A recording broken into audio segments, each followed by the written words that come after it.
Hours into President-elect Donald Trump's rollout of his White House staff, and he's already driving critics wild with a powerful new position for a close and controversial advisor. Good evening and welcome to the Kelly File, everyone. I'm Megyn Kelly. The fallout continues tonight after Mr. Trump announced that two of the men who helped guide his historic presidential campaign will be his closest confidants inside the walls of 1600 Pennsylvania Avenue. Reince Priebus, the departing Republican National Committee chairman, will become Mr. Trump's chief of staff. And Steve Bannon, the controversial former executive chairman of the conservative website Breitbart News, will become Mr. Trump's chief strategist and senior counselor in the White House. It is Mr. Bannon's selection that's causing waves tonight. In moments, we'll be joined by Trump supporter and former House Speaker Newt Gingrich, who may also be playing a big role in the new administration. And we'll also talk to Kurt Bardella, who worked with Steve Bannon at Breitbart for years. But first, we begin with Chief Washington Correspondent James Rosen with the new reaction to the latest moves from the president-elect. James? Megyn, good evening. Top Republicans tonight are urging the left and even some on the right who are dismayed by President-elect Trump's appointment of Stephen Bannon as a top White House advisor to give the man a chance. Bannon is the rough-edged Trump campaign CEO, named now as chief strategist and senior counselor at the White House. A former naval officer, Bannon brought a measure of managerial competence to the Trump campaign, but it was under his leadership that Breitbart, the conservative website, began to appeal to the so-called alt-right, with headlines excoriating Weekly Standard editor Bill Kristol as a, quote, renegade Jew, and asserting notions like birth control makes women unattractive and crazy. A spokesman for Senate Minority Leader Harry Reid said, quote, it is easy to see why the KKK views Trump as their champion when Trump appoints one of the foremost peddlers of white supremacist themes and rhetoric as his top aide. Breitbart does give me a real pause about sometimes they're going well beyond accepted norms and frankly expressing viewpoints that are just not consistent with my values and I think many Americans as well. It was also unusual that Bannon's rank will be co-equal to that of Reince Priebus, the Republican National Committee chairman, tapped now to serve as chief of staff. Traditionally, the chief of staff has enjoyed primacy in running the White House. Today, Priebus defended the appointment of his co-equal. The Steve Bannon I know is a guy that is really on the same page with a lot of the almost everything that I agree with as far as advising President-elect Trump. So I haven't seen any of these things that people are crying out about. But look, it's a good team. It works, and I think if people saw the last few months in the campaign, it worked very well. Trump advisor Kellyanne Conway told reporters at Trump Tower today that Priebus and Bannon complement each other, adding they both have the most important thing, the ear of the boss. Megyn? James, great to see you. Joining us on this and the rest of the White House transition, Newt Gingrich, former Republican Speaker of the House and co-author of the new book, Rediscovering God in America. He's got another one. I just saw treason in an airport today. I can't keep up with him, Mr. Speaker. Thank you. Also with us is Kurt Bardella. He is the president and CEO of Endeavor Strategies, and he worked for Bannon as a media consultant at Breitbart News. Let's start with you, Kurt, on Mr. Bannon. I mean, I've read a lot of things about him. His detractors say he pushes a racist, a misogynist agenda. But what is the actual evidence of that? Well, I think if you look at the litany of headlines that have run across Breitbart News for the last 2 years, headlines about women shouldn't be reporting in tech, women and the birth control issue at Planned Parenthood, you see an agenda form. But you know, his defenders would say that he's not responsible for every headline that goes on Breitbart, and he didn't write those pieces. Well, I think that when you're at the top of the organizational chart in an organization, what happens below you, and when it happens frequently, you either have two choices. You can either address it and say, this isn't who we are, this isn't who we believe, and we shouldn't be doing these things, or you don't do anything and you're willfully saying that that's okay. Well, you worked with him for how many years? For almost 2 years. Okay, and so what was your experience? My experience there was there were no issues at all when headlines like that were run, when media inquiries came in asking, what did you think of these things? Do you guys stand by that? There was never at any time, any type of retraction, walking back, concession that maybe they went a little too far with some of this stuff. They were very happy when they got that kind of attention. Do you believe he believes in those principles, if you will, or do you believe he is just a provocateur looking to generate clicks and attention? I think it's probably a little bit of both. I mean, when you look at his plan put into action during the Trump campaign, it's not like they ran away from those themes. They embraced them. They played off of them. And it's been a recipe for success for them so far, as evidenced by the fact that Trump's in the White House right now, and Steve is now in this very high-profile co-chief of staff role. But at the end of the day, actions speak louder than anything, and their actions kind of speak for themselves. But, you know, Steve Bannon, obviously Trump controls himself. I mean, I think we've seen that Trump really answers to no man or woman. He controls his own approach. But Steve Bannon did sort of call the possibility of a Donald Trump as early as 2010. Listen to this. In 2010, when he was talking about what the future holds, he says it's going to be an insurgent, center-right populist movement that is that's a tough word, virulently anti-establishment, and is going to continue to hammer this city, Washington, both the progressive left and the institutional Republican Party. I mean, that was 2010. Yeah, right after the Tea Party revolution. So you can see why Trump was attracted to him. Oh, they're made for each other here, because you have two people who are provocateurs, who do like being contrarians, who enjoy pressing buttons, and who have an issue with the status quo in Washington. And in Trump, Steve found the first political figure to really symbolize that he can marshal his platform around.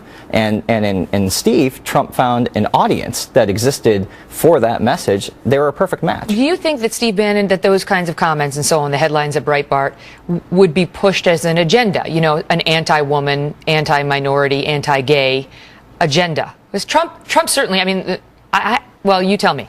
Yeah, I think it's an agenda. I mean, I think anytime that you're doing something as frequently as they have been, with the audience and the size that they have, and the profile that they've built off of that, I don't know how you can say anything else other than that's clearly an agenda that they're being pushed. How does that make you feel if you feel that way and you work with the man closely for a couple of years? Well, that's part of the reason why I left, and I said this publicly back in March, that I personally could not be a part of something like this anymore. And I believe that when you can't do your job honestly and to the best of your ability, that's when it's time to walk away, and that's why I did. Are you at all worried now, being on the opposite side of Bannon, given his ascension?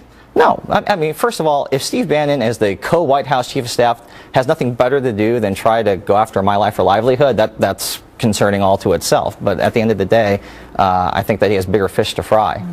Kurt, great to see you. Thanks for having me on, Megan. Thanks for coming on.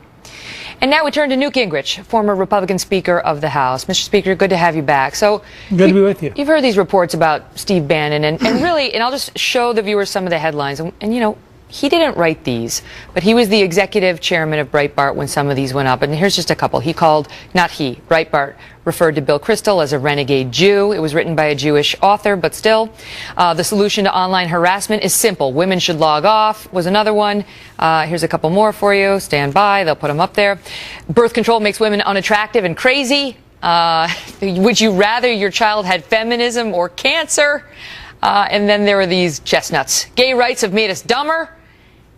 Fat shaming works. So those are the kinds of headlines that have people saying, was this the best choice? Your thoughts? Well, first of all, there's a big difference between the kind of stuff they did at Breitbart, which was designed to attract audiences and was actually very successful. I mean, lots of people tuned in, partly out of amusement. It's like reading the Daily Mail every day from London. I mean, there's all sorts of stuff there, and it's clickbait. You keep finding yourself doing it. Bannon is a very serious guy. Calista and I have worked with him on several movies. We know him pretty well. He is very deeply concerned that Washington has grown corrupt, way too large as a government, a threat to our liberties, and he feels those things very deeply. He's also a former naval officer who has served this country very patriotically. He played a big role in the election of Donald Trump. I thought what Trump did was frankly very smart. He took Reince Priebus, who had done probably the best job as RNC chairman in modern history, put him in as the daily coordinator as chief of staff. But then he said, look, I want a guy who's going to think about the fights we're going to be in, and who's going to be enthusiastic about those fights.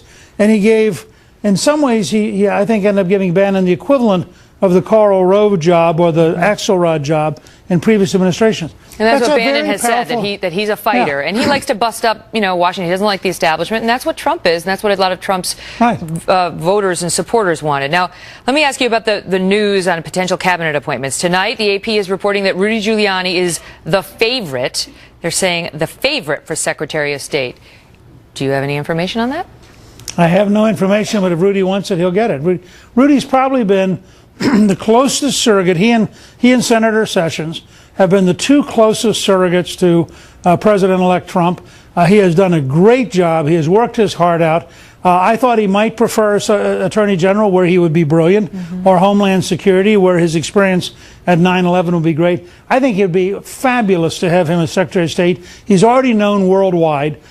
He is a great manager, and he would do a lot both to represent America, which is what we need, and to reform the State Department, which is what we need. So I'd be very enthusiastic if he picks Rudy to be Secretary of State. Some are saying Jeff Sessions will probably go Secretary of Defense, and that Laura Ingraham may be under consideration for either press secretary or another position in the administration, which she did not shoot down when she was on Tucker Carlson's new show today at 7, by the way.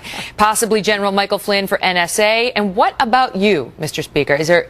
Are you being considered for a position, and is there one you have your eye on? Well, I want to be the general planner, looking out over the next 8 years and trying to design how we fundamentally reshape the federal government. And that's a very broad job. The closest analogy probably is Harry Hopkins and the work he did for Franklin Delano Roosevelt. But let me say for a second about Sessions. Senator Sessions was the most loyal, the earliest supporter of Trump in Washington. He would be great as Attorney General because he spent 13 years in the Justice Department and was Attorney General of Alabama. He would also be tremendous at the Department of Defense. I would be very enthusiastic whatever he and the President-elect decide. Now, Trump is getting hit tonight in some corners because he is asking for top secret clearance for his children in the Trump administration. And the conflict, his detractors say, is that he has said his children, his adult children, are going to be running the Trump organization, and that it would be inappropriate or wrong to have them maintain this active business interest with international ties and both have access to top secret information. Do they have a point? Look, I think when you look at how Hillary Clinton totally abused the system, I would sure trust Ivanka or Donald or Don Jr. or Eric a heck of a lot more than Hillary Clinton. And I think that they would keep the secrets. The objective fact is this is a president-elect who is going to rely very closely on his family, including Jared Kushner, Ivanka's husband. The four of them really form his brain trust. These are people he trusts, he loves, he feels comfortable with. I think the President of the United States ought to be able to designate the people he wants advice from. And I think that these four are going to be tremendous asset to the United States of America.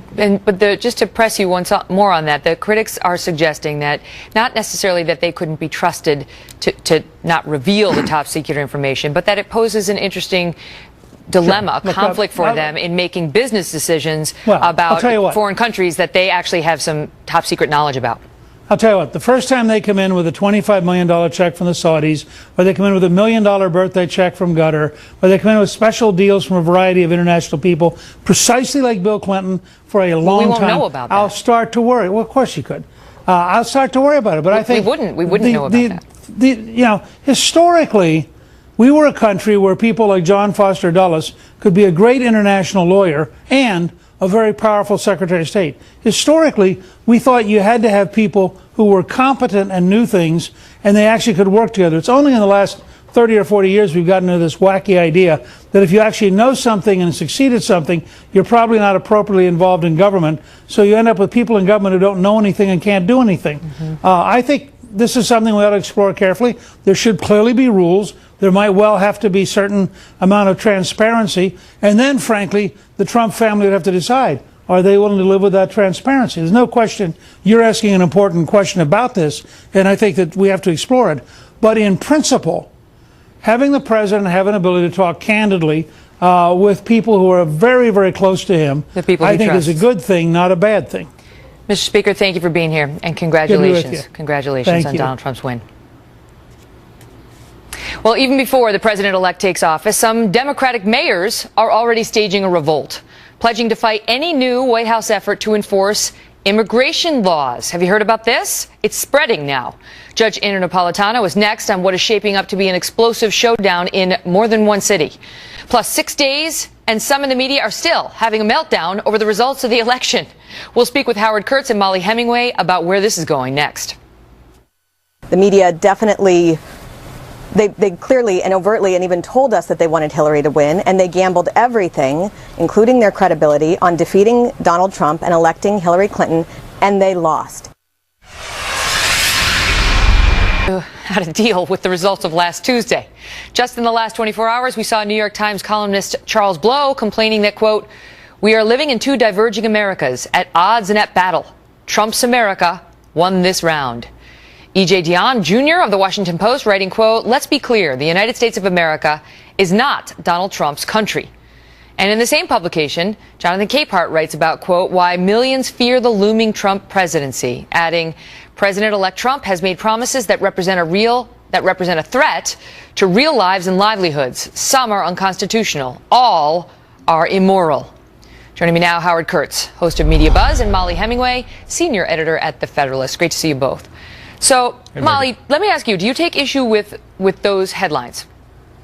Oh, I mean, it's just been kind of surprising to see how poorly many in our media have handled this election. Part of it is just that they are in liberal bubbles and that the people that they're surrounded by are also struggling, so they're kind of focused on that side of the story. But a big part of it is that they can't really come to terms with Donald Trump being president until they come to terms with just how profoundly they failed to cover this election well. And this is not just about the polls. This is not about trusting in them too much. This is about really misunderstanding the nature of the race, misunderstanding how Hillary Clinton was viewed by a lot of Americans, as well as Donald Trump. And then most importantly, I think, profoundly misunderstanding who Donald Trump voters were. And you see that in these headlines you just pointed out. There's still a hostility and an inability to even try to understand what motivated his supporters. Howie, do you agree with that? You know, liberal commentators are entitled to their opinion, but some of them have been really ugly in refusing to accept the outcome of this election, Megyn, and they continue to attack Donald Trump. They continue to call the people who voted for Donald Trump racist and morons. We're talking here about 60 million American voters, and some of them are beating up on the press because it was our job somehow to stop Donald Trump, which of course is not our job. But I'm even more troubled by the elements of the mainstream media that are still hostile to varying degrees toward the guy who has won the election 6 days ago. Now, but how do you square this with the genuine controversies that Trump himself created, right? Because the media you can't have the Access Hollywood bus thing break and then have 12 women come forward saying that he assaulted them and ignore it, right? And so how do you square, Molly, things like all the controversies Trump himself created, you know, like, hey, there's my African American, and the Mexico's not sending its best people, and all that stuff that he did generate controversy with media bias? Well, all of those things are real, and everybody is very familiar with all of Donald Trump's weaknesses. This is where I think it gets back to the fundamentals of the race and what actually motivated voters. I mean, one of the things that was interesting about the Hillary Clinton campaign is that they wanted to focus on Donald Trump's personality, and that did make for very good copy and very good TV, and there's a reason why we focus on it, because it's very dramatic. At the same time, there were serious policy issues in play, support for his plans on immigration, foreign policy, economic policy, as well as something that I think even, you know, many people who did kind of pick up on these things didn't realize, which is a very big frustration with political correctness itself. And people are just kind of sick of that kind of focus, and they're punching back. That's true. The political correctness thing is real, Howie, and we've been covering it for years now. And I do think that there's a segment, you tell me, of media that doesn't get that and just thinks that there's something wrong with you, language, our politicians' language, and our language as a society. I think it's worse than that. I think for some in the media, there's something wrong with you if you somehow supported Donald Trump and not seeing that the country has moved to a different place. Now, it's fine for journalists to continue to report aggressively on President-elect Trump, but let me just read you one sentence from a New York Times news story. This is when President-elect Trump visited President Obama at the White House. Mr. Trump, whose campaign drew support from white supremacist groups, sat in front of a bust of Dr. Martin Luther King Jr. It's that kind of thing that sends the signal that we're not over it. We're not going to get over it. Now, the Times editor and publisher did put out sort of a modified mea culpa. Maybe we underestimated Trump.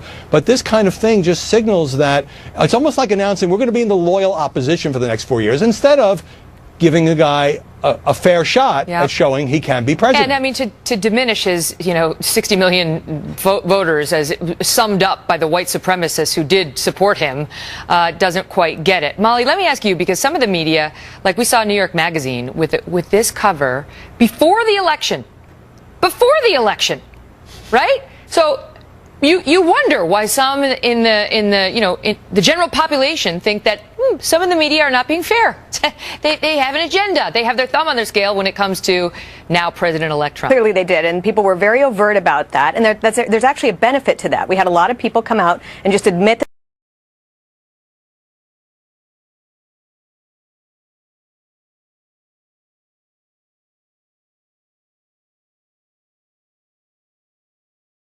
a modified mea culpa. Maybe we underestimated Trump, but this kind of thing just signals that it's almost like announcing we're going to be in the loyal opposition for the next 4 years instead of giving a guy a fair shot at showing he can be president. And I mean, to diminish his 60 million voters as summed up by the white supremacists who did support him doesn't quite get it. Molly, let me ask you, because some of the media, like we saw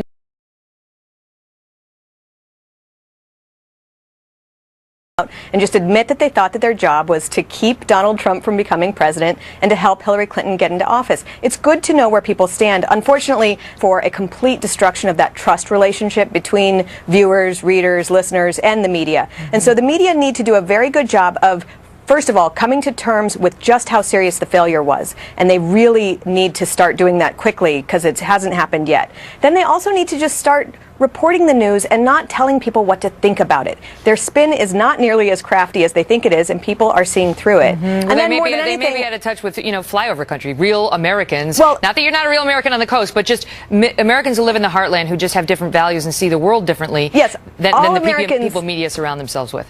All Americans are real Americans, but you're not seeing a lot of diversity in American newsrooms. And so I think that people who run newspapers and magazines and radio programs and television programs, they really need to make sure that they're getting an intellectual diversity in those newsrooms. True. However, Howie, that is not, I mean, let's be honest here. Many of the Trump supporters were, I mean, incendiary in their hate for certain reporting, and I'm not referring to anybody in particular, but for certain reporting that was critical of Donald Trump or skeptical of Donald Trump, that was right on the money.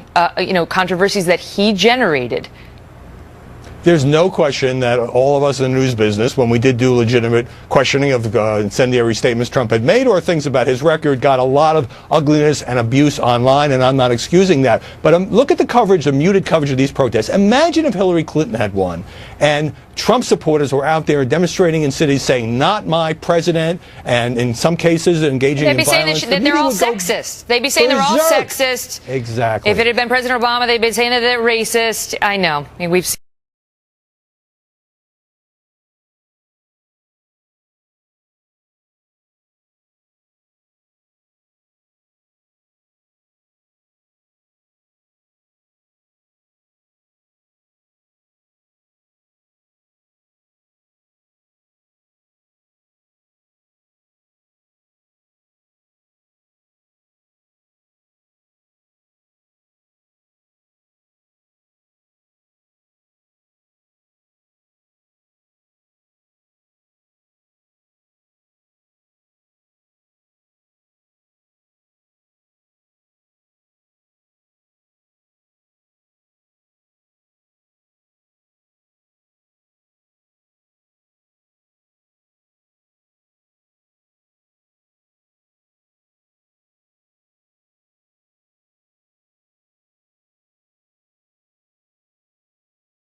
With new Chief Strategist Steve Bannon and Chief of Staff Reince Priebus appear likely to favor a very tough anti-immigration stance, along with Chicago Mayor Emanuel, New York Mayor Bill de Blasio, and Los Angeles Mayor Eric Garcetti are also vowing to maintain their sanctuary status. Megan. Trace, thanks. Joining me now, Fox News senior judicial analyst, Judge Andrew Napolitano. Great to see you, Judge. Good to see you. So can they do this legally? Can the mayors say to President Trump once he takes office? Okay, so here's what the mayors are not doing. They are not hiding people from the feds. They are just refusing to provide data and information to the feds. And the Supreme Court has ruled the federal government cannot commandeer local police and make them work for them. So even though this will be frustrating to a President Trump, and he probably will have to find some way to sanction them financially. That's what he's saying. He's promising to cancel all federal funding to them. He can't do that unilaterally, but I'm sure with Republicans controlling both houses of the Congress, he could put into expenditures or block grants to cities. You must do the following things in order to qualify for the block grants. But it's a basic principle of constitutional law that the federal government cannot force the states or the towns and cities to work for it. So Mayor Emanuel, Mayor de Blasio, Mayor Garcetti are within their legal rights to do what they're doing. But what's happened, sanctuary cities get carried out in a number of different ways. Like, for example, in Chicago, they originally just stopped all city agencies from inquiring about immigration status when they provide services. So it's like, don't ask, don't tell. We don't want to know. Well, that... And in other cities, they just refuse to cooperate when ICE issues a detainer on an individual. It's like, didn't happen, didn't see it. That stuff can have unintended consequences that the locals are not going to want. The type of people that Donald Trump is talking about are not your average ma and pa. He's talking about someone who has been convicted. Like Francisco Hernandez. Correct. Convicted of a crime, gets out of jail and is now free, but is illegally present. Allowing that person to stay in Chicago is going to harm the citizens of Chicago. So what are the federal government's rights? I mean, if Donald Trump tries to take away funding and he gets something passed that says your federal funding is done until you comply with the law, until you actually do inquire about immigration status or enforce the ICE detainers, I mean, it's a real show of will between the federal government and the states. Well, look at how hard up the cities are for cash. The federal government's going to be dangling billions in front of them. They're probably going to cave on this because they're going to want the cash. And if they don't cave and don't get the cash, there'll be tremendous local political pressure on them to do so. But they are legally and constitutionally within their right to say to the federal government, we're not going to work for you. Great to see you, Judge. Thank you. Joining me more on the politics, David Wohl, Trump supporter and attorney, and Julie Roginski, Democratic analyst and Fox News contributor. Great to see you both. Good to see you. So politically, you tell me whether this is a test. This could be one of the first big tests for President Trump if these mayors in these various cities, New York, L.A., Seattle, Philadelphia, San Francisco, and Chicago, just defy him, David. Yeah, I have no doubt about it, Megan. And I mean, this is more than just the mayor and the police chief in Los Angeles, for example, choosing federal law over state law or vice versa. They're creating policies that are in complete contravention of any law. And what they're doing is they're doing it for political purposes. Obviously, they want votes from the people they feel that they're protecting. And I got to say, you know, it's not going to work because Trump's going to come after him. He wants these people out of the country, 2 to 3 million violent criminals. He wants them gone. He can cut off funding, but he can also prosecute for obstruction of justice, for aiding and abetting a felon, for accessory to after the fact. So many felony charges that can be brought by the new attorney general. Not for just not inquiring about immigration status. You can't prosecute Megan, it's more than that. It's more than that. They don't, for example, when they're released from jail, they have an immigration hold that they ignore. Like you said, it's actively obstructing the feds from carrying out the responsibilities that leads to much more than, like the judge said, just negligent. Yeah, because the ICE, immigration enforcement can't run in there and detain everybody. They issue the detainer, and then they're relying on the local authorities to, if a guy gets arrested, detain him, which in some of these sanctuary cities, Julie, they don't. So you tell me how you see it. Well, let's talk about the fact that sanctuary cities don't just include violent criminals, which we all agree should be locked up, and I have no problem with deporting those that are truly violent, not people who get tickets because they got pulled over, but people who commit violent crimes. But, you know, there are unintended consequences. Let's say you're a 15-year-old girl whose parents are here illegally. You're a girl who gets assaulted. You're afraid to call the police and report it because if the police come to your house, you're afraid your parents are going to potentially be arrested, detained, and deported. So when you're talking about sanctuary cities, let's not talk about just these violent criminals, which we all agree should be prosecuted and should be detained and deported. But you're talking about people who are here who are not committing any crimes. But the flip side of that, Julie, the flip side of that is that the tolerance for people, this is the argument on the other side, who are in the country illegally, leads to situations like Francisco Hernandez, who murdered Kate Steinle, And so the people who want this policy say it's not worth it. They have empathy for the 15-year-old girl, but they have empathy for Kate Steinle and her family, too. Well, I have tremendous empathy for Kate Steinle. Kate Steinle's killer should never have been released from prison by the sheriff. In a sanctuary city. No question, but he might have been. He was, but let me just finish this. He was, and he should not have been. He was obviously a criminal. But I'm talking about that 15-year-old girl, and there are many more of those people, and there are violent criminals who will be scared to cooperate with local law enforcement, which will lead to more crime. And other communities will, of course, are not going to commit to others. But sanctuary cities precisely allow people like the man who murdered Kate Steinle to stay there without fear of being deported, and that's the problem. Mr. Trump is going to, a case-by-case basis, will not involve deporting the young girl who you're describing. It will involve deporting the 15, whether the 2 to 3 million violent criminals that need to be deported. And Barack Obama, by the way, has been ignored doing that completely. No, excuse me. Barack Obama, in fairness, has deported more people than anybody else underneath him. Yeah, it's catch and release. Barack Obama's deportations are largely catch and release at the border. But we got to leave it at that. Exactly, Great to see you both. All right, thanks. Thank you. Anti-Trump protesters at one college campus claimed their first scalp after one professor shares a dissenting view. A dissenter. Take a guess what that professor's view was. We'll show you what happened. And up next, see what happened when reporters asked Mr. Obama if he still thinks President-elect Trump is unfit for office. Now that you've spent time with him, sitting down and talking to him for an hour and a half in the Oval Office, do you now think that President-elect Trump is qualified to be president? CEOs and economists don't support him. On foreign policy, Donald Trump is temperamentally unfit to be commander-in-chief. Don't take my word for it. Listen to the Republicans who've refused to support him. Over the weekend, his campaign took away his Twitter account because he's erratic. If his closest advisors don't trust him to tweet, why would any of us trust him with the nuclear codes? That was President Obama 1 week ago, the night before the election. Here's what happened when reporters asked about those remarks at a press conference this afternoon. You said more than once that you did not believe that Donald Trump would ever be elected president and that you thought he was unfit for the office. Now that you've spent time with him, sitting down and talking to him for an hour and a half in the Oval Office, do you now think that President-elect Trump is qualified to be president? You know, I think that he successfully mobilized a big chunk of the country to vote for him, and he's going to win. He has won. He's going to be the next president.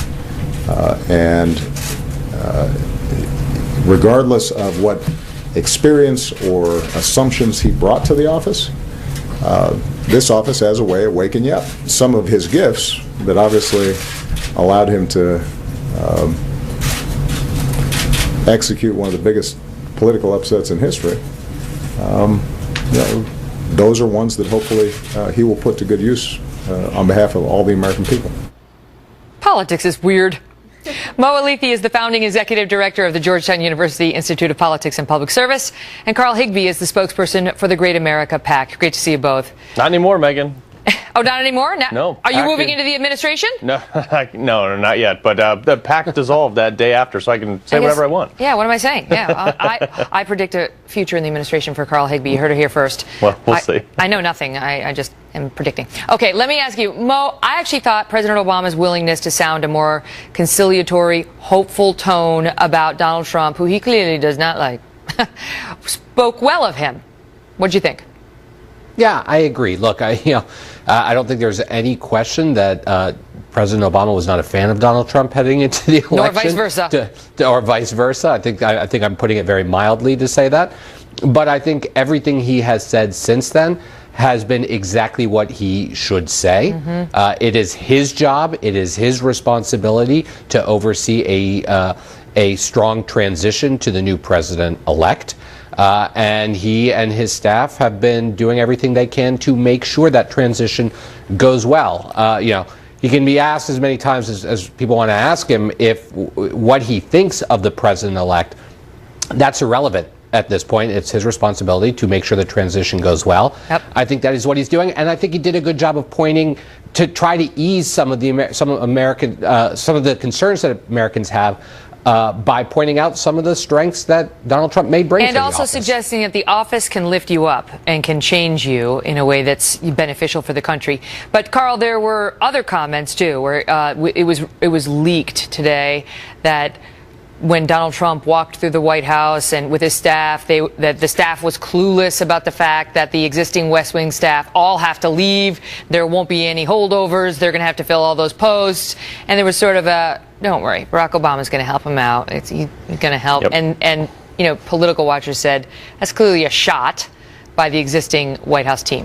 Yeah. Well, I think Barack Obama said it for two reasons. One, he didn't think Donald Trump was going to win. So back then he was very confident that Hillary's going to be his successor. But two, also, I think Barack Obama, like you said, is trying to help him out. And he's effectively trying to keep Donald Trump from overturning most of his legislation, which, quite frankly, has been a disaster. So Obama's going to try to do anything he can to salvage his legacy. What do you think, Mo? Because President Obama said, look, Donald Trump is not ideological.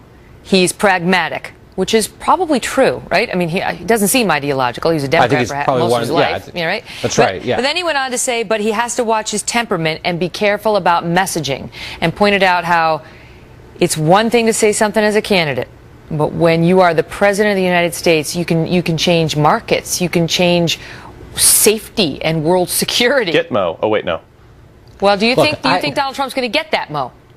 Look, I think every single person who has ever stepped into the Oval Office has found that that office has changed them. I think anyone who has walked into that office has realized that that the office not only changes them, but changes some of the things that they hope to accomplish. President Obama said very famously that when he was running for president, he wanted to change the political culture of Washington. And he tells you now that he wasn't able to do that there were too many realities here that stopped that from happening.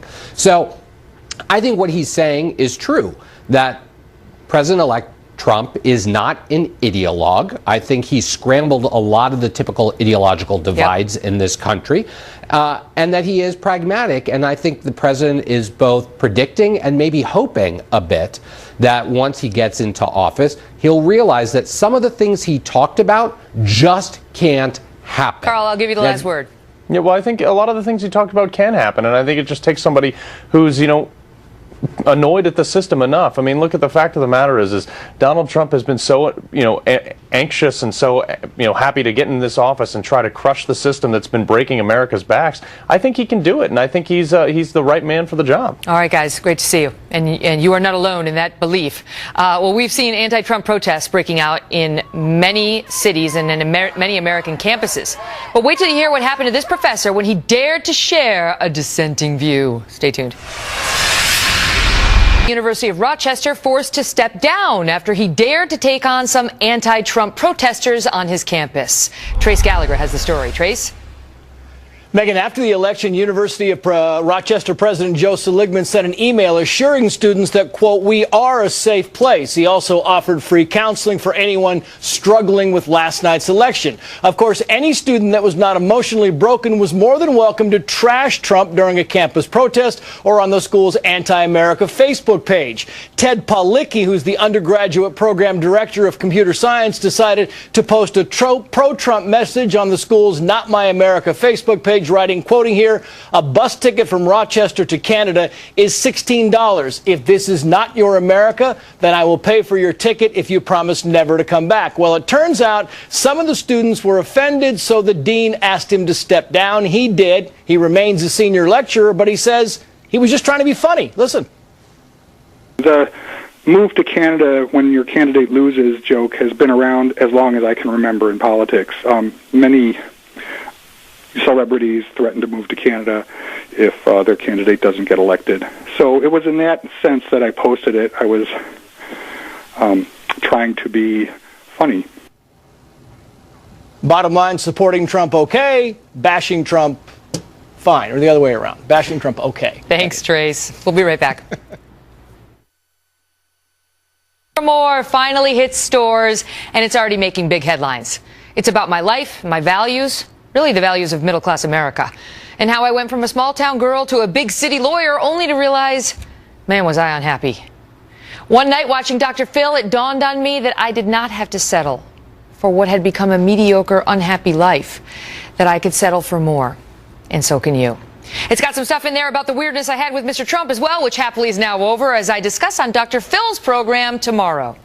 You now have a contentious relationship with a man that is now arguably the most powerful man on the planet as the President of the United States. Well, I don't think I did have a contentious relationship with him. I feel that Trump and I had moved past that after I met him at Trump Tower and did the long sit down with him. And I have a good relationship with his children, with his wife.